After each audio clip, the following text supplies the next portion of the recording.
Shooting ସେଟ୍ରେ ସମସ୍ତଙ୍କୁ ଆମ୍ବ ବାଣ୍ଟୁଥିବାର ନଜରରେ ଆସିଛନ୍ତି ଚିକି। ଦର୍ଶକ ବନ୍ଧୁ, ଆପଣମାନେ ଚିକିଙ୍କୁ ବେଶ ଭଲ ଭାବରେ ଜାଣିଥିବେ। ତୋରି ପାଇଁ ତୋ ପାଇଁ ସିରିଏଲରେ ଲିଡ୍ ହିରୋଇନ୍ ଭାବରେ ଅଭିନୟ କରୁଛନ୍ତି ଚିକି। ଚିକି ଆଉ ରାମଙ୍କ ଯୋଡ଼ିକୁ ସାରା ଓଡ଼ିଶାର ଦର୍ଶକମାନେ ବେଶ ପସନ୍ଦ କରୁଛନ୍ତି।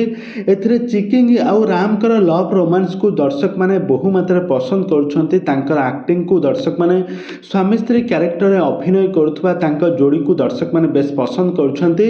କିନ୍ତୁ ସୁଟିଂ ସେଟ୍ରେ ଏମିତି କିଛି ଚିକି ସମସ୍ତଙ୍କୁ ଆମ୍ବ ବାଣ୍ଟୁଥିବାର ନଜରରେ ଆସିଛନ୍ତି। ତେବେ ଦର୍ଶକ ବନ୍ଧୁ, ସୁଟିଂ ସେଟ୍ରେ କେମିତି ମଜାମସ୍ତି କରୁଛନ୍ତି ଚିକି, ଏ ସମ୍ପର୍କରେ କ'ଣ ରହିଛି ଅଧିକ ଅପଡେଟ୍ ଜାଣିବା ପାଇଁ ହେଲେ ଆପଣମାନେ ଆଜିର ଭିଡ଼ିଓଟିକୁ ପୁରା ଶେଷ ପର୍ଯ୍ୟନ୍ତ ଦେଖନ୍ତୁ।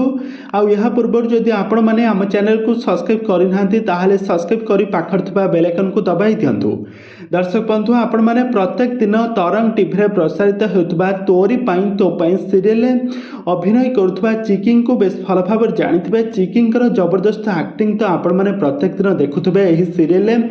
ଚିକିଙ୍କର ପ୍ରକୃତ ନାମ ହେଉଛି ନେହା ନାଗେଶ୍ୱରୀ। ଚିକି ବର୍ତ୍ତମାନ ସମୟରେ ସେ ଅଭିନୟ କରିବା ସହିତ ସେ ବର୍ତ୍ତମାନ ସମୟରେ ପାଠ ପଢ଼ୁଛନ୍ତି, +2ରେ ପାଠ ପଢ଼ୁଛନ୍ତି।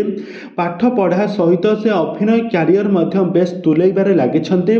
ସେ ତାଙ୍କ ବଡ଼ ଭଉଣୀଙ୍କ ସହିତ ସେ ଭୁବନେଶ୍ୱରରେ ରହୁଛନ୍ତି। ଭୁବନେଶ୍ୱରରେ ପାଠ ପଢ଼ିବା ସହିତ ସେ ସୁଟିଂ ସେଟ୍କୁ ନୀତି ନିୟମରେ ଆସି ସୁଟିଂ କରିଥାନ୍ତି। ଆଉ ଏଥିରେ ସୁଟିଂରେ ସେ ବହୁତ ସାରା ସୁଟିଂ ସେଟ୍ରେ ବହୁତ ସାରା ମଜାମସ୍ତି କରନ୍ତି।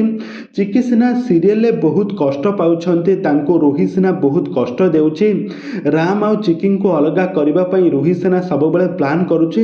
ହେଲେ ସୁଟିଂ ସେଟ୍ର ପରଦା ପଛର କାହାଣୀରେ ସମସ୍ତେ ବହୁତ ସାରା ମଜାମସ୍ତି କରନ୍ତି, ସମସ୍ତେ ବହୁତ ସାରା ମିଳିମିଶି ସମସ୍ତେ ବହୁତ ସାରା ମଜାମସ୍ତି ଏନ୍ଜୟ କରନ୍ତି।